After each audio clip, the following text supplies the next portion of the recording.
base hit, and the Yankees win 2-1. See ya, ball game. A big home run for Frazier. A huge win for the Yankees. And the pitch rocked to right field. Tie game. He's done it. Home run number 50. No rookie has ever hit 50 home runs in a season till Aaron Judge right now. They've done it. They've come all the way back. A 3-run home run for Holiday. And the Yankees win in an improbable game by a score of 14-11. Hello, everybody. Welcome to this Winter Meetings edition of 27 Rings and Counting, presented by Six Man Rotation. My name is Corey Herbakin, and alongside me, as always, is Luke Owens and Aaron Kelly. What is up, guys? Let's get this thing going. Yeah, let's get this going. All right, so a lot has happened in the last few days with the Winter Meetings going on. Things that have made me curse and scream in happiness. I'm sure you guys felt the same way. The biggest news of the week, Giancarlo Stanton is officially a New York Yankee. Holy shit is all I could say. Oh, man. Luke, I know me and you started freaking out the second it happened. I just also want to point out that I kind of called this right after the Yankees didn't get Ohtani. Kind of points for me. I also want to point out how Aaron, the entire time that the Stanton news was starting to develop, Aaron just kept going, calm down, guys. It's probably not going to happen. Calm down, guys. It's probably not going to happen. And then The reason why I say that, Corey, is because you guys got so excited about Ohtani, and then when he didn't come, you guys are crying about it. So if you don't get your hopes up for things, you aren't disappointed. When they happen, then you could be like, oh shit, I'm so fucking excited. But like, you be level-headed. You know what, Aaron? We had 2013, 2014, 2015, and 2016 where we had nothing to be hopeful for. Then we started being hopeful again in 2017. So you know what? I'm going to get my hopes up. If I'm disappointed, I'm disappointed. But I'm going to start enjoying this shit. Yeah, Aaron, I don't know if you know how I live my life, but I'm a Bills fan. So since 1999, I thought we were going to make the playoffs every year, and every year we haven't. So there's my level of hope for you. Yeah, that was a mistake for you, buddy. That's a mistake. But anyway, like we said, Giancarlo Stanton, the best power hitter of our generation, is officially on the New York Yankees. If you didn't know about Stanton in 2017, I'm assuming you don't follow baseball, so you're probably not listening to this podcast. But just in case you didn't follow, Stanton had a career year, hit 281, 376, a 631 slugging percentage, 7.6 career WAR, and the biggest news, he had 59 home runs, 132 RBIs. Stanton he finally stayed healthy, and he just took his game to another level. I mean, pairing him with Aaron Judge in the middle of our lineup is just going to be something that every Yankee fan everywhere is going to fall in love with. I mean, go ahead, Luke. I mean, that's what I was going to say when you mentioned the best pure power hitter of our generation. Don't forget the guy that's second in that conversation right now, which is Aaron Judge. And even Gary Sanchez, adding that to the mix, adding Didi Gregorius, who has hit over 20 home runs, set the Yankees shortstop single-season record. Throw in another guy like Brett Gardner at the top of the lineup. And you have one of the most complete, if not the most complete lineup in the MLB, up there to compete with the Astros for the AL this year once again. And honestly, when I heard this news, I thought someone was pulling my leg, because it seemed like just a few days ago it was Cardinals or Dodgers or something along those lines, Giants. And I didn't see Stanton coming to an AL team. And here he is ending up with the Yankees. And oh my gosh, I am ecstatic, guys. Think of how many freaking home runs this man is going to hit at Yankee Stadium. Will we see a back-to-back Aaron Judge, Giancarlo Stanton going 485s back-to-back? I mean, this team is going to be so fun to watch. I mean, Aaron Boone just got a freaking blessing. And if you screw up that lineup, I don't know. So, God. Woo. Okay. So, now here comes Aaron to shit all over our excitement. I'm not going to shit over your excitement, because I am very excited as well. I'm just going to be a little more civil about it.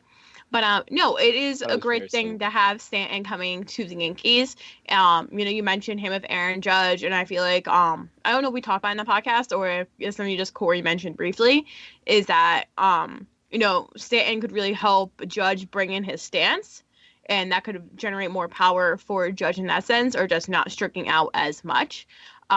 I also think just adding him within this Yankees lineup will be great because, having him come in and being able to teach younger guys better stances, things like that would be great. And then also within on Twitter, I saw the funniest thing. It was judge, jury, executioner. You're welcome for that. Yeah, actually, I saw it myself on Twitter, but you also did send it to us. But the three of them, it's just that could be your 2, 3, 4, which is what I'm thinking it's going to be. I'm not moving Judge from that second hole. I think he did fine there, and I think that's where he should stay. My dad had brought up the process, maybe bring Didi farther in the lineup, but Didi did well in the middle of the lineup. I would leave him at 5th, just bump him down one, and leave, make Gardy your lead off, but that's a different story, lineups and everything. But I feel like Stanton coming in is definitely something that will boost the Yankees. Within that, because if you look down the stretch last year, the thing that hurt us a lot, it wasn't our pitching, which we all thought it was going to be. It was our hitting and hitting those slumps where our pitching was doing great, but we are getting no offense. I mean, look at every game Sonny Gray pitched. We should have won those games because Sonny pitched a great game. Well, he just got no offensive help whatsoever. So bringing Stanton into the AL East, which is one of the most competitive lineups, the most competitive divisions in baseball, and you can't at me because that's fucking true, is just very vital to this Yankee organization. Because especially when you consider that Didi, Stanton, Sanchez, and Judge hit 169 home runs in total, while the Red Sox hit 168 in total this last season. Love hearing that. So bringing that into this lineup is crucial for going down the stretch, and they can do that. And if Stanton can take advantage of going Oppo Taco and getting into that short left porch, would be phenomenal, and his numbers would rise up from there. It's just a matter of how he's going to fit into this lineup and where he's going to be playing each day, which Cash has said, and he talked to Judge about it, and Judge is all on board because Judge is very excited for Stanton to be coming, is that it's going to platooning both of them at right field and DH, and then switching them between the corners as well, though I don't think Judge is ever going to play left just because of the Judge's chambers. You're not moving him. He's always going to play there if he's playing the field. I think Stanton's going to be the one that you're going to switch over between the two spots. But otherwise, I think it's just a matter of what Boone's going to make the lineup and how he's going to switch out Stanton and Judge and DHing in right field. But otherwise, I think it's a great lineup. It's a great ad for the Yankees, and just hopeful that his production will carry over to the AL. I don't think it's going to be a problem, but it has been problems for players in the past, that weird transition for going from NL to AL and vice versa. So it's just a matter of seeing if it's actually going to hold over, which I think it will, but you never know what can happen. Yeah, that all makes complete sense. I also think that Judge is never going to play left field. It doesn't really make sense for him to play left field. Stan personally said he's like, I'll play right, I'll play left, I'll play DH, whatever the team needs, which I loved hearing. I have a feeling that they're just going to do this kind of weird platoon DH left field, right field thing just for a year until Gardner goes, and then they're going to move Stanton over to left field permanently. I doubt Stanton will have an issue with that, especially once he starts winning and feeling what winning feels like. I doubt he's going to have any issues with that. Did you guys watch the press conference that he'd had? Okay. You just said winning, and I saw a brief statement of it, and then I got angry because he said something that reminded me of a wonderful man. Actually, he's not a wonderful man. Of a person that I freaked out about last podcast. If you want to hear that freak out, you can listen to it. But Stanton said along the lines that, and almost not a particular quote, but paraphrasing it, is that basically he didn't want to play for a rebuilding team. He didn't want to have another losing season. So he wanted to leave. He's like, I don't want to be part of rebuild. I want to win, and I want to win now, which I understand. He's a great player. Yes, you deserve to win, but at the same time, you are the face of your franchise. And for you to just be like, no, I want to win. I mean, I know every player likes that, but I personally don't like players who say that stuff like that. So he's left a little bit of a sour taste in my mouth just by that. It's not like I'm going to be like, I fucking hate you. But how he's going to come over to the Yankees and what he's going to do once he's here, how he handles the press, I think will really signify if I like him or not. As a person, as a player, yeah, he's good. But as a person right now, not a fan of that quote, because to me doesn't fit into the Yankees, where yes, he's like, I'll do whatever. Yeah, I want to help the Yankees win. I want to do it. But at the same time, they're just being like, no, I'm leaving my team because I want to play for a team that's going to win. And I'm just like, I just did not like that. I left a sour taste in my mouth. But that was really the only part of the press conference that I saw because I was taking a final during it. So that doesn't bother me at all. Yeah, I was going to say that affects me in little to no issue for me. And I mean, go ahead, Luke. I mean, in the MLB, I think it's a lot different for a team to expect a quote unquote face of a franchise to stay there when they're not getting surrounded by proper pieces and the ownership is a complete mess, which Miami was, as much as to be honest, people are liking to say how it still is. Yeah. And for him to say that he wanted to get out and win doesn't bother me at all. And it almost makes me happier because he's ready to win. He's not going to come around here, and he got his MVP. He got his 59 home runs last year. So now he's ready to come here, and he's ready to pair up with Sanchez, with Judge, and bring us to a World Series. So that doesn't bother me at all. Yeah. Okay, but the thing is, sorry, Corey, it's just that he can opt out in like 2020, right? Right. Okay, so let's say the Yankees, like, for some reason, like, next year the Astros are still great, we lose to the Astros again, or let's say we get to the World Series and we lose against the Dodgers or someone, and the same thing happens in 2019, and like, let's say we don't win a World Series in the next 3 seasons. Does he say, fuck you guys, I'm opting out and leave? No. Like, you don't know that. Like, you know what I mean? Like, him saying, I want to win now, is the same reason why we all think that Bryce Harper is going to leave the Nationals, because he wants to win. He's going to go to a team that wins. I mean, I think I've just been spoiled with Derek Jeter, where he just, like, I always wanted to be a Yankee, and that he was never about, like he was about winning, but he was like, I want to be a Yankee. And I think I've just been spoiled with that, so I judge people based off things like that. Like, you look at Mike Trout, like, he's not going to win, like, a World Series with the Angels, and I'm, like, convinced he's going to stay there because he's just that guy. So, I know. I think I've just been spoiled by Jeter, and he has corrupted me into, like, thinking that people like that, who are just like, I just want to win, I just don't like them. I think Jeter's corrupted me with that. Yeah, I mean, I kind of get it. It does make sense, especially when you had a guy like Derek Jeter. But at the end of the day, I mean, Bryce Harper to me is a different case. At least the Nationals are making the playoffs, you know? Like, they're getting there. True. They're just falling short. Stanton, if I'm not mistaken, Stanton has never experienced a 500 season with the Marlins. I'm pretty sure that's the case. They've never finished above 500 with him. He hasn't like, a lot of people are like, I want to play winning games in October. Stanton hasn't even played a meaningful game in August. That was exactly going to be my next point. Exactly. Yeah, he hasn't even played a meaningful game in August yet. So to me, look, I get he's the face of the franchise. He's the most prolific power hitter of our generation. Everybody in Miami loves him. But at the end of the day, not every team could be the Yankees, where they're like, they have the same manager every year except this year. They're the same way every year. They always can compete and not everything. Not every team is as fortunate as we are. And at the end of the day, you know what, Stanton, you've done all you can for that franchise. It's not your fault that Derek Jeter is a terrible owner so far, and they don't want to rebuild. They don't want to win. They want to start over and then try to win. That's not Stanton's fault. I can't blame Stanton at all for not wanting to be part of another rebuild. At the end of the day, you know what, like, money, all that stuff, Stanton's already got the money. Stanton's already got that. At the end of the day, that's all fine, but your legacy is based on how well you do and how you win. If Stanton doesn't start winning, he's not going to be remembered the same way. And that's just how I feel. So at the end of the day, you know what it's like. Stan, you want to win. You've already won your franchise the MVP. You've already done all this. Go ahead and win. And especially when you find out things like Jeter never called Stanton to congratulate him. Stanton didn't call him to congratulate him on his MVP until a week ago. Last Tuesday is when they first spoke. That's ridiculous. I'm sorry, Jeter. I love you as a player, but what the hell are you doing as an owner? You don't tell your most favorite, you don't tell like the most likable player on your team, your franchise, the face of the franchise, one of the faces of baseball. You don't ignore him for a couple of months after you buy the team, and don't talk to him until you're about to trade him. So at the end of the day, Stanton completely, in my opinion, and I feel like Luke has the same opinion, Stanton has every right to want to leave and not want to be a part of the rebuilding season. And in my opinion, he's also willingly able to trash the Marlins like he did. And I wasn't upset with that because you know what? At the end of the day, he's earned it.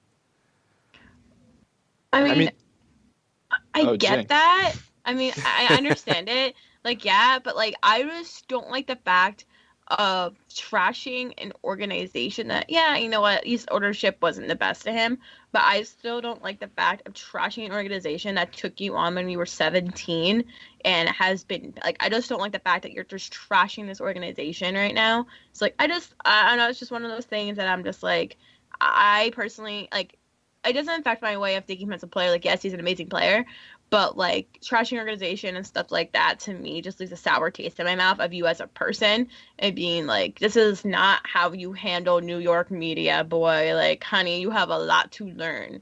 So I'm just like, in that sense, like, player-wise, like, yes, great addition for the Yankees. It's just his personality-wise, like, the things that he said in that press conference that I just didn't like. So it's going to be a matter of how he can build upon that and, like, better his personality when he comes to the Yankees. But I feel like we're so spoiled and possibly blinded by our ownership group and our GM front office that it's hard to see that, you know, for some teams, the owners aren't like, there aren't that much great people or anything where we have to like, oh, thank you so much. Like, of course he said thank you for the opportunity of signing me, but there comes a point where you're like, guys, I'm drowning out here and you're not giving me anything to work with out here. Where like if he was on the Yankees, we already have surrounded him with all these pieces where he's not going to trash ownership. But when he's coming out of Miami where they didn't give him anything and he has given the organization so much, it's like I think he has every right to speak his mind about what they've done to him. And it's the same with other guys. It's just he has kind of like the balls to come out and say it. I mean, a guy like Trout would never say that, but even he's starting to get more pieces centered around him. But like there's other guys that can be the faces of franchises, but their ownership is so lazy or so unwilling to move money or move pieces to help a guy out that they're just stranded. So I think it's good that Stanton finally kind of came out and was like, guys, like this is ridiculous. And then you even look at the Marlins now, a guy like Christian Yelich and Ozuna even. Ozuna said he's fine, but Yelich is getting upset now because he's gotten screwed over. So it's like, I think it's, especially in today's society, there's more questioning of authority. And I think that if these questions are brought up, I think it can better the game and better the owners as well as the front office, because I think that it creates a conversation between players and owners, which I think is something that's more important nowadays with these like blockbuster moves being made, et cetera, et cetera. Yeah, I completely agree, Luke. I think at the end of the day, the Marlins, I just don't understand buying a team and then completely gutting it. Like, I understand, you know what? Yeah. Stanton trade, to me, in general, made a little sense. I mean, they didn't sign him to that contract. The Marlins, in general, don't really have a solid fan base. They're one of the franchises that just don't have a solid fan base. And to have a guy who's taken up 30 to 40% of your payroll to one player, that's damaging to a franchise. The Marlins, the Reds, I'm trying to think about the Marlins, the Reds, the Orioles, even Rays. Yeah, they're not as fortunate as teams like the Dodgers, the Yankees, the Red Sox, the Cubs, who have these fan bases that no matter how trash the team is, they will go watch them just because they're so loyal. There's only a handful of franchises like that. So for the Marlins, it's different to have a guy who's taking up the entirety of your payroll if you're not winning. The Marlins, even when they won the World Series in 2003, and I understand that the stadium's in a different location, it's in the city now instead of outside the city like it was back then, but even when the Marlins won the World Series in 2003, during the regular season, the team was 27th in the league in attendance. They just don't draw fans. Now, I've always said, like, you know what, I think the Marlins just need to move locations and go to a different town, which is obviously... As well as the Rays. As well as the Rays, yeah, too. There's a couple of franchises that could say that. Mm-hmm. But to me, it's just like, the Marlins are just in such a bad spot. And look, Jeter's been very blunt after this whole thing came out. He's like, look, I understand the fans are going to be pissed. I understand they're mad at us. I'm just asking you to hang in there. We have to rebuild this thing from the ground up. Because Loria was a terrible owner. And he hurt that franchise a lot with the way he did financing and business and stuff. But so far, Jeter's not being any better. So, I mean, Jeter was yesterday on Monday Night Football instead of at the winter meetings. So, I don't know what's going on there. But at the end of the day, Stanton is on the Yankees now. Hopefully everybody kind of moves on from the Marlins thing. He is on the Yankees. He did have a couple of interesting quotes. But I think moving back to the baseball side of this, I think my favorite quote was when he was asked about being in a lineup with Stanton or Sanchez and Judge. His exact quote was, "I don't know, man. I feel sorry for baseballs." Oh yeah, baby. That was his quote. And to me, when I heard that, I was like, "Oh my God, I love you." I loved that quote, and he had some great quotes. were you guys, so did both of you, I know, Aaron, you said you watched it a little bit. Luke, did you watch the whole conference, or? No, I only saw clips. Okay, well, I watched the whole thing, and because obviously I have no life, and the Yankees are my entire life. Well, we're still in school, Corey. Yeah. Okay? Not all of us are at home. It's not. Right, I'm sorry that my school got done early, and that I have free time now. But anyway, I was watching him, and in the press conference, he looked a little weird. He was like kind of jittery. He didn't have much emotion. Aaron Boone was like freaking eye goggling him. Aaron Boone was in love. Yeah, he was so funny. He's like, oh man. He's like, oh, he's literally thinking there. He's like, okay, I didn't have to manage a losing team. I didn't have to get any experience. I stepped right into managing the Yankees, and this is the club I get? Oh, my God. That's but now the thing is, for him, if he fucks up, he's gone. Like, you have been getting handed the keys. Yeah. That man got a Rari, but I don't know if he's ready for it yet. Exactly. Pretty much. Sorry, continue, Corey. But, so he was really weird in the conference. He was, like, kind of quiet. He was jittery. He didn't show much emotion, except when he was putting on the uniform. But you could just see the big smile on his face when he was putting on the pinstripes. But then after the conference, he was on Monday night, or what was it? It's Baseball Tonight. No. I forgot which one, but it's one of the shows on Hot Stuff. It's on Hot Stuff. That's what it was. Hot Stuff on MLB Network. They had him on. He was laughing. He was excited. He was talking. I was just kind of confused. I'm like, he just seemed like he didn't want to talk about the Marlins anymore. And then when he got onto Hot Stove, they just started asking him about the future, and he seemed really excited about it. So to me, it's like, okay, Stan's done with the Marlins. He understands that it's over. He's a Yankee now.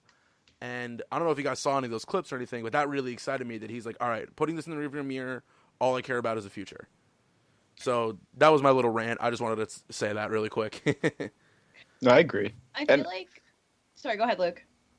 Just quick, I was going to say, like, especially for a Yankees press conference when you're being introduced, like I could 100% understand all nerves that are there because it's such like a big spotlight, you know, in the winter meetings at Orlando. So I could definitely see the nervousness. And then, like you said, going on after and being laughing and joking, which is kind of like the Stanton that we all know from watching various home run derbies and all-star games and on the field and stuff. So that's the Stanton that I'm going to love to see. Him and Judge, Gregorius just messing around the clubhouse, having a good time. I can't wait. I'm excited. But Aaron, yeah, you can go ahead. I feel like based off the thing of him being awkward talking about the Marlins, I don't watch like a ton of press conferences. Like I just don't, even though I should watch more. I feel like it's one of those things, like when a player gets traded, a lot of times it is awkward talking about the other franchise just because like you just got traded for them. You may have these ill feelings towards them. You're just like, I want to say what I want to say, but at the same time, though, like, you don't want to say something that could blow up and, like, get you shot in the foot, you know, and, like, you know, some kind of thing. So I feel like that also could be why he was so awkward. I just feel like it's one of those things, just, like, it's kind of awkward when you got to give a press conference. Like, I got traded, and you're going to ask me all these questions about my former team when you should really just be asking questions about, you know, my current team. Like, you know, asking about the future and stuff like that. So I feel like it's also awkward in that sense, like, don't ask about the former team. Like, ask, like, one or two questions, but, like, you don't have to spend the whole entire press conference with that. Yeah, I agree. So I feel like it's one of those things, just, like, it's awkward in that sense where it's just, like, I want to talk about the team I'm current... Because that's the process of, like, the meaning of the press conference is to introduce you as a member of the new team. So, like, yes, I understand if you're writing an article on it. Like, a Miami newspaper will be focusing on his time as... you know, a Marlin and everything, and getting, like, why'd you leave, all this stuff, like, why was Minja bad? But, like, if someone from New York was asking questions about it, like, the one I saw, because I didn't watch Time Press Con, was Eric Bullen from the New York something, I forget what it was. He, like, asked a question, like, he was the first one to ask a question, and he asked about if he sat down with Jeter and everything, and I'm like, I feel like, you know, I understand, like, Jeter and everything, it's relevant to your article and everything, but at the same time, I'm just, like, I feel like you need to be more focusing on the future aspect of it, like him as a Yankee, not him as a Marlin. That's what the press conference is for. So it's just always awkward talking about former things, like even leaving a former job. Like in today's society, if you leave somewhere or like get fired or something, it's always awkward to talk about. Like I just don't want to talk about it, kind of thing. So I get why he was so awkward about it. So yeah, no, I understand. Yeah, it was just a little interesting to see him change completely 180 his personality after that. Yeah. And one thing I want to bring up is I just got an Instagram notification about Stanton tweeting or posting an Instagram picture. He posted a picture of him smiling in a batting stance with a Yankee helmet on with a cool art that says "Welcome to New York," and his caption is, "There's a new animal in the concrete jungle." Oh my god! You posted it yesterday. Was that yesterday? Yeah. Well, I just saw it, so just wanted to bring it up because I freaking love it. But anyway, one thing I wanted to bring up, as a lot of stuff on Twitter I've seen, or a lot of non-Yankee fans I've seen, is now they're like, oh, MLB needs a salary cap, this, because everybody's mad that the Yankees have this good of a team now. So I wanted to ask you guys, do you think the evil empire is back? The evil empire never left, Corey. The evil empire will always be here. We just went on like... Okay, wait, listen. We didn't go away. It was just like we took a break. We had our, what's the word looking for? Our rebels, or we had some people who went and be rebels. People got hurt, got injured in war. But the evil empire was always there. Will always be known as the evil empire. But it's back, and it's better than ever. And I love it, because part of me, even though I hate when people just hate the Yankees, because they're like, you have a good team, like. You can't hate me for having a good team, and I love my evil empire, and it's great for baseball that Stanton's on the Yankees. Agreed. Luke, go ahead. What's your take on this? Well, to me, it's not like... Well, the evil empire, I think, is something that doesn't really bother me that people say, but I think people are going to start saying it right now again, of course, especially because of the Jeter giving us Stanton, so it's like, oh, like Jeter, he went and bought the Marlins so that he can make the Yankees better, like, like those types of jokes. Mm-hmm. And I wouldn't say the evil empire is the same as it used to be in like the 90s, because I think we have a lot of likable young guys. Fair enough. Even if people won't admit that they like them, I think deep down, like, you can't really just hate Aaron Judge for, like, I don't know. To me, it seems like it'd be hard to hate Aaron Judge. Like, I couldn't just hate like Jose Altuve, and Judge is like even a bigger personality than Jose Altuve. So, to me, it's like maybe that evil empire where everyone starts piling and hating on the Yankees. I think that is back. In contrast to last year where we were underdogs, I think this year is gonna be a lot of hate on us and a lot of pressure on us. But if the young guys just keep their heads down and don't really think about that, I'm not really too worried, and I don't really care if people call us the evil empire or if it's back or not. I just want to see these guys start playing. Yeah, I was pretty much thinking the exact same thing, Luke. It's just kind of at the point where it's like, it's not like we signed Stanton to this massive contract and added $50 million and payroll to what was already $210 million. No, people don't realize Cashman traded Headley and Castro, two pretty decent players that were huge for the 2017 Yankees. He traded their money to make room to pay Stanton. I saw a thing today, adding Stanton to the Yankees and all the other moves, Yankees got Stanton and only added $437,000 to our payroll. Like, that's not bad. That's ridiculous. I have literally no idea how Cashman was able to pull this off. So to say the evil empire is back, yeah, look, we're going to be evil again. We're going to try to take everybody. The Yankees are now, even the Yankees are in on Machado, they're in on Fulmer, they're in on all these players, which we're going to touch on a little bit. But it's not really an evil empire if you're just getting good players and being able to afford them. It's not like we have a $300 million payroll and we added Stanton, $35 million more for Stanton. No, we traded players away to bring this one player in. And are the Yankees good? Yeah, they're going to be damn good this year. So, but if you hate on the Yankees just because you don't want them to succeed, it's not because they're cheating their way to a title. Nah, they're working to get these players to work for us. So that's just my rant on that. So moving on from Stanton, we talked about him a lot. I just mentioned Chase Headley. Early this morning, I woke up and I saw that the Yankees traded Chase Headley and Brian Mitchell to the Padres for Jabari Blash, and that's it. Just for Jabari Blash. To me, this trade, for the Yankees' perspective, was like, oh my God, that's incredible. From the Padres' perspective, I don't really get it. I mean, Headley has 1 year left on his deal. He's going to pretty much double the Padres' payroll. So, just because the Padres have no high-priced players, he's going to double their payroll. Bless you, whoever just sneezed. Thank you. You're welcome. He's going to pretty much double their payroll. I guess it's just kind of the thing where like, they bring an old player in to fill some seats in the beginning of the year. Maybe, who knows? Brian Mitchell, I can't freaking stand. You guys know that. I'm so glad he's off the team. To me, he's Aaron. I know you love him, so you're going to touch on this, but he was kind of like a worse version of Michael Pineda, where it's like he always had so much talent and he could just never freaking figure it out. And it was so goddamn frustrating. And getting him off the team, I'm thoroughly happy with this trade. I mean, even Javari Blash, he's never going to be anything special. But he could end up being a decent fourth outfielder at some point. So. Okay.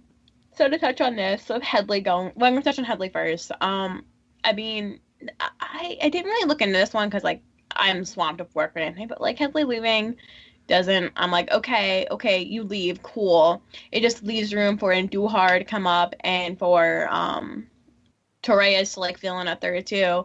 I feel like, it's finally time for the youth movement to take full effect, and Andujar's that next step. So I feel like, okay, leaving Headley, getting rid of him, like, okay, makes sense. But at the same time, though, part of me is kind of upset about it because Headley was a really great defensive third baseman. So it would have been nice to still have Headley and to have Andujar under him. Like, I was really excited for 2016 with Greg Bird. I was so excited to have Mark Teixeira and for Greg Bird to have a full season to train underneath Mark Teixeira and learn everything about being a great first baseman. And then Bird got hurt, so he didn't have that. So it would have been nice to have that for Andujar. But nonetheless, you're not going to have it. And I think there's going to be between Andujar and Torreyes unless something happens with Frazier. But to touch on Brian Mitchell, back in 2015, I loved Brian Mitchell. In 2015, he was really good. He did great for the Yankees. It was when he got hit in the face by a pitch in that game against the Indians. No, it was the Twins, my bad. It was against the Twins. And it was just so heartbreaking to see that happen. And then since then, he has been the same. Because then the next season in 2016 was when he broke his toe on the turf or something. And then it's just been downward spiral of injuries and just not rebounding. So unfortunately, I think he would have panned out, but that hit to the face cost him. And I'm really sad he's not a Yankee anymore, but I really get it because he wasn't the best pitcher. But who knows? He could find success because apparently every not great pitcher that we have that we trade ends up doing well, i.e. Von Nova, who we trade to the Pirates, and then he immediately gets traded and his first two starts was like 2 complete games, like what? So who knows? Maybe Brian Mitchell will turn into like a great starter or like long reliever and for the Padres. Who knows? Yeah, I just never liked him. I mean, you're a horrible person. I am a horrible. Okay, rude. But I don't know. It's just like we've given him so many chances. I mean, he's thrown almost 100 innings for us, and they've almost all come in relief. 48 games, 9 starts, and we've given him 4 years to try to figure this out, and he just hasn't been able to get it. Yeah, it's upsetting that he got hit in the face and he wasn't able to do that or anything. He wasn't able to get through that or whatever. But at the end of the day, it's like, that happened. You have to move on. I mean, look, Stanton got hit in the face with a pitch. He got hit in the face with a 8-mile-an-hour fastball or whatever it was, right in the cheek, and almost ended his career. He slumps a little bit, but he got over it, and he busted out for 59 home runs last year. To me, it's like, Mitchell, like, we've given you so many chances, and I'm going to be honest, I thought he was older. I didn't realize he's only going to be 27 next year. I thought he was much older. I thought he was already 29 or so. So he still has a little time to figure it out. It's going to be nice for him to go to a team like the Padres, who don't have to worry as much about not succeeding, because the Padres are still in the midst of the rebuild. So it's going to be good for him to go to a team and not really have to worry about results right away and just becoming a better pitcher. So that's going to be good for him. Chase Headley, he on the tail end of his career, only 1 year left on his contract. I truly think he's just a seat filler for the Padres. Luke, I don't know if you have any different opinions, but I'm going to let you go. Well, for me, I don't really care about Brian Mitchell, so I'm not even going to talk about him. Hell yeah. But for me, for Headley, I had my ups and downs feelings-wise about Headley, but towards the end, I definitely liked having Headley on the Yankees. Mm-hmm. And I don't really know what the Padres are doing with him. I'm thinking he might get maybe dealt again by the trade deadline or something like that, depending on how he plays. I mean, I guess it'll be cool for the fans to see him back in San Diego. But for me, it's more interesting because of the Yankees situation at third now. Andujar, who I love, isn't the greatest defensive third baseman. So if you're trusting him 100% already without even spring training starting, I think could be a little bit concerning. To me, what I would do is I would want Frazier for 1 more year. And the problem is reports are saying that he wants multiple years in pinstripes, of course, from Toms River, New Jersey, as we hear every broadcast. But that's going to be tough because the Yankees want Machado next year. And to me, I want to wait for Machado till next year. I don't want to trade for him now. But if the stove starts heating up and we have to make a move for Machado, we have to make a move for Machado now. And it's like, I feel like the Headley move had to have some meaning to Cashman. Of course, somewhere in his head, he knows what he's doing. But I'm trying to figure out what he's doing because, to me, Headley, we could have kept for a little bit longer and probably got the same value out of, which was essentially nothing except for dumping his contract. And we could have waited to see what exactly we want to do at third base before we traded him. But now he's gone, so it's like we almost have to rush to fill it. So I'm just interested to see what the Yankees decide to do next. As the Orioles have said, they don't want to trade Machado to the Yankees, which I guess makes sense. You don't want to just give him to the division rival and basically give the Yankees the division for the next, 10 years. But now I'm like, what is Cashman thinking at third base? So I guess time will tell, but I'm just trying to figure that out. Yeah, I get it. I would love to see Machado come to the Yankees because then he can experience in New York because, the Yankees are going to make a play for Machado. He will be a Yankee. I truly believe it. He's either going to be a Yankee or he's going to be a Philly. Those are pretty much the two destinations that are going to he's going to want to go to. If I'm the Orioles, I'm just going to suck it up. Look, Baltimore, I understand you have a heart. I understand you keep trying. But come on. Even the years you were good, you shouldn't have been good. Let's be real here. It's true. I'm just going to be completely blunt for a second. You never have good pitching. I feel like your team motto is horrible. I feel like your team motto is 3 number 3 starters and 2 number 5 starters. It's always how I feel like your team motto is. They didn't even make a pitch for Ohtani. Apparently there was a reason. I wasn't reading the article because in my mind I'm getting a talent like Ohtani no matter what the hell it takes. I didn't read the article. If he really doesn't want to trade Machado to the Yankees, then that's more to me. That's more of a to me. That's more of him just kind of. I'm trying to think how to word this. To me, that's more of him just being a little baby about how good the Yankees are getting. Because, look, the Yankees are going to offer Machado $280, $290 million whenever he becomes a free agent. He's going to be, 26 when he's a free agent? Yeah. They're going to offer him. He's going to get paid no matter what. He's going to get paid. So, at this rate, why don't you just trade him to the team that wants him, get a huge haul for him, because Yankees will be able to give him a big haul, and rebuild your franchise. Even if the Orioles trade him to a different team or keep him, they're just going to lose him next year. Yeah. So if you're really going to be that concerned over not letting the Yankees get better, they're just going to get better a year later. So why not get something in return for making the Yankees better? So to me, I don't understand, especially in a situation like now. I mean, if the Yankees and the Orioles were the favorites to win the division, that'd be one thing. Then it's like, well, why would I just give them the division crown? That's different. But the Royals, the Rays, the Blue Jays, and the Orioles, you got to rebuild. The division is going to go to Yankees or Boston. Boston's not done making a move. They're going to sign some huge free agent. I'm assuming JD Martinez is going to get $200 million from them. The Red Sox are going to make a big move. The Yankees are clearly the favorites to win the division no matter what the Red Sox do at this point. So just rebuild. Look for the future. The Yankees aren't going to be this good forever, as sad as it is to say.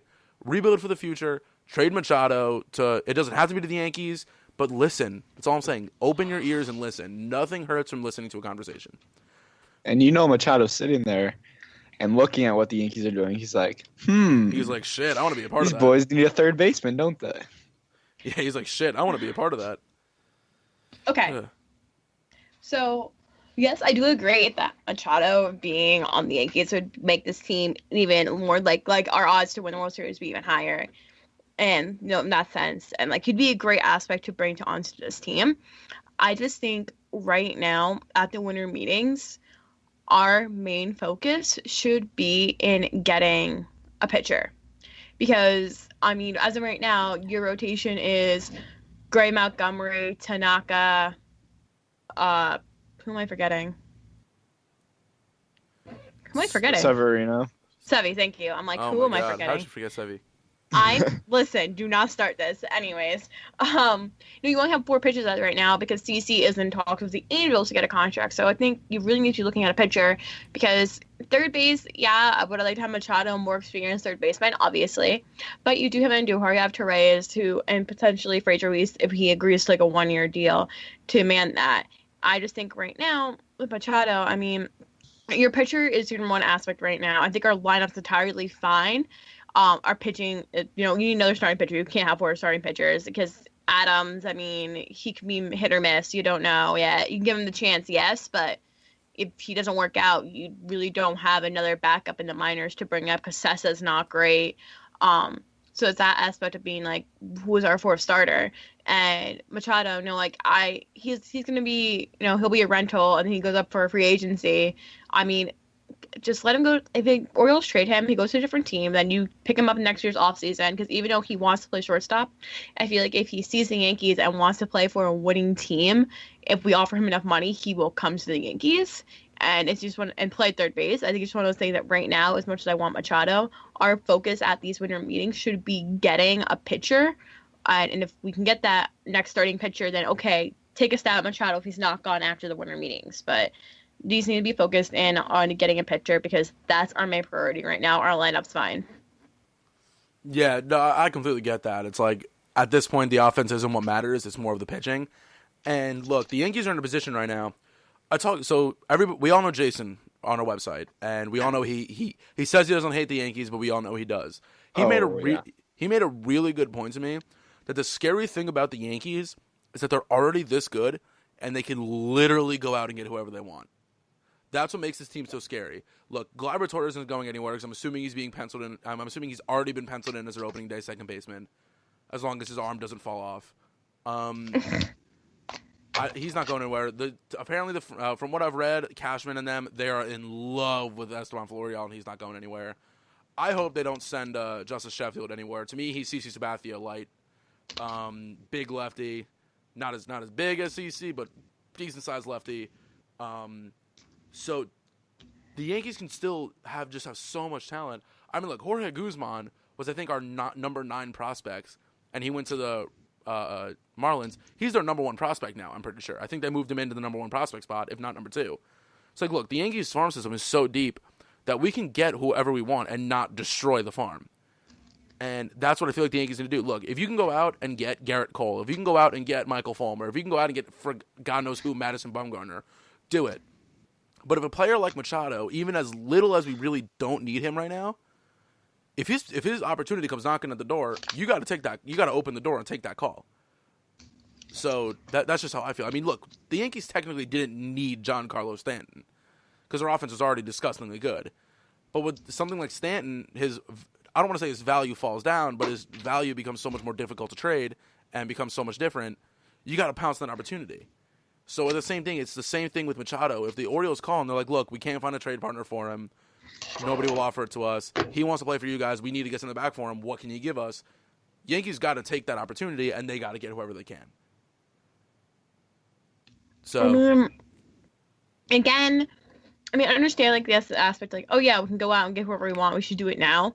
I still don't personally believe in that because we want Machado. We can go out and get Machado. Is Machado going to pitch for us in the World Series? Is Machado going to pitch for us down the stretch? No, he's not. And yes, I understand, like, okay, yeah, go out and get who you want. You're like an unbeatable team, but we need that 5th starter. You cannot, like, okay, you take the chance of Chance Adams. So what if he doesn't work out? Get someone that has experience, and maybe you bring up a 6th starter and you make Chance that. You know what? I understand the aspect, like, yeah, Yankees to get whoever they want. That doesn't help if you don't have a pitching rotation that can get you to the World Series. And yes, I know we have a fantastic bullpen. I know we have Chad Green. I know we have Adam Morton. But the thing is that those guys cannot be pitching every single day because we saw that come down the stretch is that when your pitchers get overworked, they start losing it. I mean, look at Del Matanzas. Like, this was a season that he probably had to work the most, and it really ended up hurting him. So just the aspect of, like, I understand going out and getting Machado just for the hell of it, but my thing is that we need a pitcher, not a third baseman right now, in my opinion. And if Cashman leads these winter meetings with Machado and we don't have a starting pitcher, I will honestly be pissed off because right now we need the pitcher, not the third baseman. We can get the third baseman next year. Yeah, I like I said, I completely agree with your side of it too. And one of our other website writers, his name is Ryan. He's at the winter meetings. And luckily enough for him, I think he went to Stan's presser. I'm not 100%, but I think he said something about it. So he knows what's going on because he's talking to people. He goes every year, I think he told me. So he knows all the people that are there and all the insiders. And he told me explicitly, he wrote, Boone, Nehring, and Cashman have all explicitly said in the last 24 hours that the team is going after a starting pitcher. So if the team is like really that hard progressively pursuing a starting pitcher, I've heard reports of anywhere from Patrick Corbett of the Diamondbacks to Michael Fulmer of the Tigers to I'm trying to think who else. Cole from the Pirates. Yep. I've been saying all along they need to call in on Marcus Stroman of the Blue Jays. All these people. So like, look, if they're really that hard pursuing a starter, I also just got a notification that they're still talking to CC Sabathia. If they're really that hard pursuing a starter, they're going to get one. We all know Cashman will do what it takes to make this club better. It wasn't really his fault that the club wasn't good in 2013 to 2016. He signed the players. They just didn't work out. It's not really his fault. So we've all known. Look, to me, Cashman is the best in the business. And this last 2 seasons have already just been assuring that. And I've talked to a Red Sox fan who's agreed with me. So we know Cashman will do whatever it takes. And if he says he's going to get a starter, he's going to get a starter. At this point, we know he's going to do it. So if they're saying they're going to get a starter, I just don't see why they can't make the lineup even better. So no, they can't make the lineup better. I'm just saying that as a fan, I want to see that pitcher before I see Machado. Like, I understand, yes, he's going to go out there and get it, but I want the pitcher before we get Machado because that's what we need, and we need it now. And yes, you're actually pursuing it. Get what you actively need first. We don't actively need a third baseman. As much as I want Machado and think he'll be a great addition to this lineup, yes, absolutely go get him. But even though they're saying actively pursuing the starting pitcher, get that starting pitcher locked in. Even if it's CC, if it's a trade in Fulmer or Cole, or if Corey's World, Marcus Stroman, like, just get that pitcher, and then I'm like, fine, go after Machado now. But as a fan, I need to see that pitcher and know that, okay, we have our pitcher, we're set for the season, and now we can go out and get more additions into it. That's just my personal thing. It's just like, no, like, you are not going after Machado until you have a pitcher in your hand and you can say, this is mine. I disagree, because I don't think the order really matters. Cashman's not stupid. I mean, he's gonna get us a fifth starter. He's not just gonna kind of sit there and do nothing. So to me, it doesn't really matter the order. Like, if Machado's available and we go get him and we don't have a starting pitcher yet, I'm not gonna bat an eyelash, because I'm gonna be like, wow, we just got freaking Manny Machado. So to me, like, I don't understand why the order really matters. And like, especially if it's just CC, like, we're gonna sign CC to like a 1-year deal. So it's like, wow, we signed CC to a 1-year deal, like, hooray. But like, if we got Machado, it's like, oh my gosh. So like, to me, we're gonna get another pitcher. So to me, it doesn't matter what order it happens in. It matters to me. And well, that's what I care about. If that matters to you, it's all good.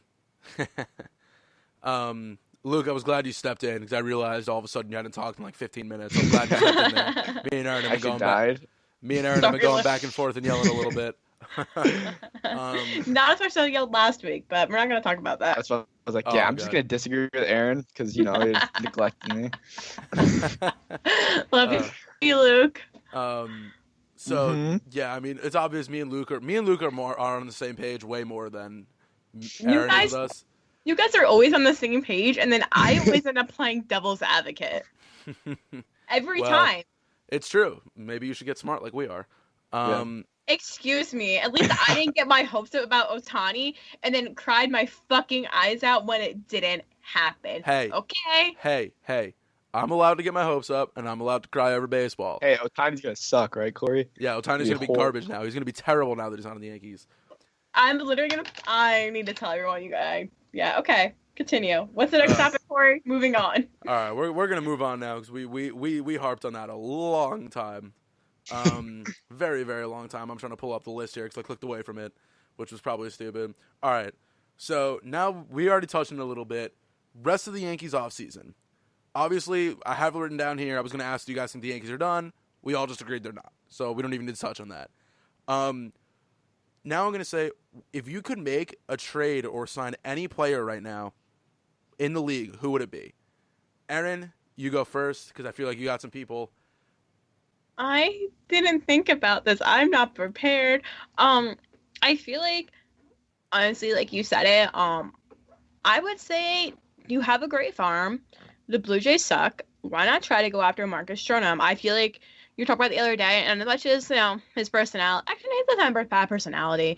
I think he'd be a great addition to the Yankees. You see how he pitches against them, which is scary because I do not like it. It terrifies me whenever I see it, and I just want to cry. But I think he'd be a great addition to that rotation when he puts up great numbers. I think, was he hurt this season? I don't remember. I'm sorry, wait, who'd you say again? Stroman. Yeah. Stroman. He wasn't hurt, if I'm not mistaken. Okay. I couldn't remember. No, he wasn't hurt. Okay, but still, it's like I couldn't remember if I thought Estrada was hurt, right? Estrada was the one who was hurt. Stroman was hurt in he was hurt in 2015, so that was a little while ago. Okay, I couldn't remember, but he's coming back from that and he's still doing great. And I just think he'd be a great addition to that. So why not go after that? He can get the Blue Jays probably won't trade him because in division rivals. But besides going with the obvious Mike Trout, because who the fuck doesn't want Mike Trout? Address the issue that you need, which is a pitcher, and go after one of the best in baseball. Yeah, I love Stroman. He's one of my favorite pitchers to watch. He just pitches with so much freaking passion. Luke, who's the one person you would trade or sign? Stroman, I love, of course, for what he did during the World Baseball Classic, which was just phenomenal. And the way that he handled the situations, with the hatred because he didn't pitch for Puerto Rico and everything. That was just a really random side note. But just that I love him. And but for me, it's also would be within the division and Chris Archer. And I think Chris Archer is a meant to be Yankee. Every time I've kind of watched him every year, I'm like, I wonder if this is the year where the Yankees are going to make the move for Chris Archer. Because I just feel like he's going to end up on the Yankees. And if not the Yankees, probably like the Cardinals, like one of those type teams. And so for me, it'd be him or Mad Bum. Mad Bum would be incredible. That'd be a tougher haul. Whereas I think the Rays are at more of a point where they'd be willing to get rid of Archer. So I think Archer would be the one for me that we should go after. Another pitcher I would like to not have to pitch bet against again, because unless you have Chase, wow, I'm so tired. Unless you have Ellsbury in that lineup. Ellsbury rakes off Archer. Unless you have Ellsbury in that lineup, that is a very difficult pitcher to bat against. So I would be glad if he was on the Yankees. Yeah, I would love Chris Archer in the Yankees, especially because he signed for so much longer. I think he has like 4 or 5 years left on his contract. I've thought about this. I was originally going to go Stroman, but then, Aaron, you took that from me. So thank you for taking my idea. If I could trade for anybody in the league right now, realistically, God, it's so tough. I want to say Madison Bumgarner, but to me, I don't really want to go for a National League pitcher coming to the American League. So if I'm going to stick in the AL, I would go with Chris Sale. Ooh. That'd be insane. Obviously, that would never happen in a million years. But if I could trade for anybody, add him to the lineup right now, or add him to the rotation, pair Sale with Severino, Sonny, Tanaka, and Montgomery. That's as good as 1 through 5 as anybody else in the league. Ooh, could we trade for Kluber too? Like, let's just pull George Steinbrenner and trade away our whole farm, just bring in all these great pitchers. There, done. World Series for the next 5 years, number trash. I would be okay with it. But I would kill to see. I love watching Sale pitch. I would love to see him on the team. Let's see how he operates our lineup this year. I mean, that's going to be a real fun matchup. Because, I mean, Chris Sale is a smart pitcher. He attacks lineups 3 times a game. Almost every game he's out there. So I'm interested to see what he does against us. Oh, yeah. I would love to. There's just a lot of pitchers I can't wait to see how they pitch. So, Yankees, I mean, gamers like him, Kluber. Sevy's turning into one. Stroman's one. One of the things I love about this lineup is, like, just think about what it must be like for an opposing pitcher. It's like, all right, lead off against Brett Gardner. All right, I just got to get through a tough at bat, get him out. You get him out, it's like, all right, got to get through pitches. Got to get through Judge. All right, I just got to get Judge out. Then I'll get to go. Wait, no, then it's Stanton. All right, then I got to get through Stanton. No, wait, but then after Stanton, it's Sanchez. All right, just got to get through Stanton. Nope. Then after that is Didi. Then after that it's Bird. Then after that it's Gleiber. Then after that it's Hicks. Then after that it's this. It's like this lineup is just so deep that our 9-hitter is going to end up being the former number 1 prospect in baseball, who's still top 5 in my opinion. Our 9-hitter is going to be Gleyber Torres or even Miguel Andujar. So, like, Greg Bird is going to be hitting 6th or 7th for a Yankees lineup. Greg Bird is not a 6 or 7 hitter. Greg Bird's a 3, 4, 5 hitter. So, I mean, this lineup is just ugh. I just thought of something really funny when you said that. So it's like, let's say it's like, I don't know, whatever, it's whatever fucking inning it is, and it's like Torres and Torres are like they're on first and second. It's like, okay, or is it no? It's Torres and it's Gardner, and it's like, okay, I guess we can walk Judge. Oh shit. Like, Sanchez is next. Like, okay, oh, shit, fucking Stanton's coming up. Like, yeah, exactly. Dealing with that would be, like, terrible. Like, you don't have a place to, like, you can't put Judge in a place because you have Sanchez coming after him. And let's say, okay, it's like, no, it's like a one-out situation, and, like, you walk Judge, intentionally. You get Sanchez to, like, pop out or something, or, like, you know, easy out. And she's like, crap, then we gotta face Stanton. Like, so just that, too, because, like, I still think it's gonna go Gardy, Judge, Sanchez, Stanton, Didi, Bird, Hicks, Torres / Andujar / Torres. Like, and then Torres will be your 9. I think pretty positive. Like, I can lock in that's going to be our lineup because, you know, Didi does well in the middle of the lineup. You keep him there. I still keep Judge in that 2-0. He did great there. Keep Sanchez in that 3. Maybe you flip around Sanchez, Stanton, but I think Stanton works as your cleanup hitter. So that's going to be a beautiful lineup, and it's just going to be nice to see how managers try to get around the combination of Judge, Sanchez, and Stanton. I can't wait to see this. It's going to be amazing. All right, but that is it for our topics. Now it's time for trivia like we do every week. Yeah, it is. All right. So I got trivia this week, and all of these trivia questions are based off of my favorite player. So A-Rod. Oh, funny. But so I'm gonna give you guys a little bit warning. There's like, I'm gonna say this question for last because it's like the hardest question that I have, and you're all gonna like both are gonna want to kill me for it. But we're gonna start with the retired players first. So all right. This one actually is really hard. So I'm sorry. Oh God. How many postseason earned runs has Rivera given up? Oh God. 11. Luke? Or was that Luke? I can't. That was Corey. Okay, Luke. I'm kind of scared that Corey just nailed that. Okay, so I'm gonna go 9. Corey is right. It's 11. Roasted. That was because there's always that photo. It's like more men have walked on the moon, which is 12 than Rivera. I literally saw that today. I hate myself. All right, let's go, baby. Okay, so next, after Rivera and retired players is obviously Derek Jeter because he is one of the loves of my life. So, what is Jeter's career batting average? I also do have multiple choice, obviously, if you need. I think I know, but give me the multiple choice. Okay, so we have 298. 300. Okay. 310. Okay. Or 301. All right. Well, the number I had was not any of those. Shit. Luke, right. Luke, you go first. My guess was actually 304, so I'm gonna go 310. Crap. I'm gonna go 310 too. I was thinking 311, so I'm gonna go 310. 310 is correct. Boom. All right. 2 to 1. Let's get it. Okay. Taking down the Giant today. Okay. We're gonna go a little bit easier right now. We're gonna head over to one of the loves of my life, which is Greg Bird. All of these guys are loves of my life, but okay, we're having Greg Bird now. So what? Corey's guy. Damn it. What team did Bird hit his first home run against? Minnesota Twins. Luke. All right, well, obviously Corey got it. I'm going to go the Toronto Blue Jays. Yeah, it was. You can still say the Twins. But yeah, Corey's right, and I'll still give you the point. But because you said the Blue Jays, you're wrong. So Corey's right. Off Irvin Santana twice. He was the only one to give us. He gave us all 4 runs that game, and the Yankees won 4-3. Do you know what game was prior to that one? I do not know what game was prior to that one. That one was the game where Brian Mitchell got hit in the face. Mark Teixeira hit the ball off his ankle, which ultimately destroyed his career. We went to extra innings, went to the 11th or 12th, and CeCe was about to start warming up in the pen.